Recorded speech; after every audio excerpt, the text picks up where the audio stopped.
وہ ایک ماں تھی۔ اچانک نظر ایک زخمی پر پڑی۔ دیکھا تو وہ مریض نہیں تھا، وہ اس کا اپنا بیٹا تھا۔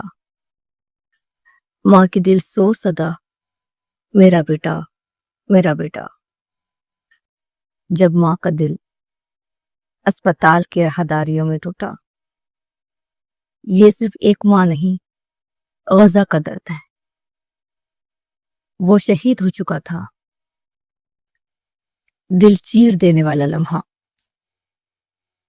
جب ایک ڈاکٹر ماں کا بیٹا بھی نہ بچ سکا۔ زبان پر صرف صبر اور اللہ کا نام رہ گیا۔ انا للہ و انا الیہ راجعون۔ وبشر الصابرین، اور صبر کرنے والوں کو خوشخبری دے دو، غزہ کا کرب جاری ہے۔